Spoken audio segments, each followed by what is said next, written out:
Shall We Dance?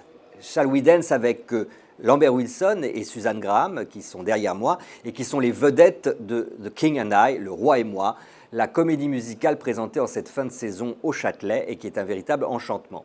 Le Châtelet est devenu vraiment le temple de la comédie musicale. En l'occurrence, il s'agit d'un temple thaï, puisque cette comédie raconte l'histoire d'une Anglaise dans les années 1860 qui va devenir préceptrice des enfants du roi du Siam et devenir aussi sa conseillère. Une histoire d'amour plus ou moins inavouée va se nouer entre eux. Ça ne va pas très bien se terminer pour le roi. Le thème inspiré d'ailleurs d'une histoire vraie de ce musical qui nous plonge en fait dans un monde totalement enchanté et qui est remarquablement mise en scène une fois de plus par Lee Blackley. La mise en scène est pas du tout ringarde. Lee Blackley fait une sorte d'atout du kitsch parce qu'il y a évidemment des décors très beaux, des pluies dorées, des vêtements multicolores, des soies, les costumes sont magnifiques, mais il y a toujours un léger décalage, une pointe d'humour dans tout ce qui nous est donné à voir sur scène.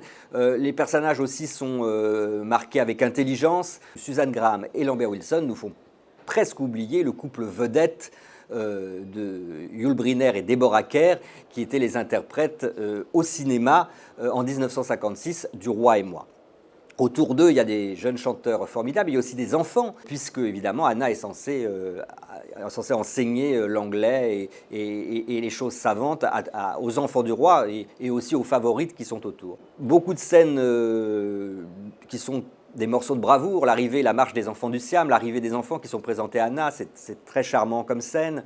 Il y a aussi le ballet dans le deuxième acte où une jeune esclave birmane raconte l'histoire de la case de l'oncle Tom et ce ballet est complètement délirant. La chorégraphie qui en est faite est magnifique également. Et puis on a tout ce décorum, cet éléphant blanc articulé, ce Bouddha en or. Donc un conte assez merveilleux. C'est un peu longuet par moments, ça a un petit côté désuet.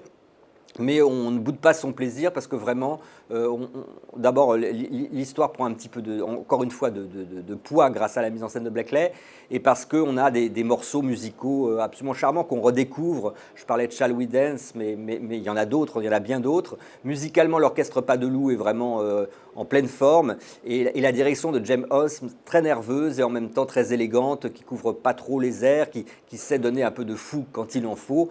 C'est vraiment un spectacle très réussi. À la fin, tout le monde était debout le soir de la première. Il y a encore de la place. Vous avez encore du temps pour vendre votre billet pour le Royaume du Siam en compagnie du roi Lambert.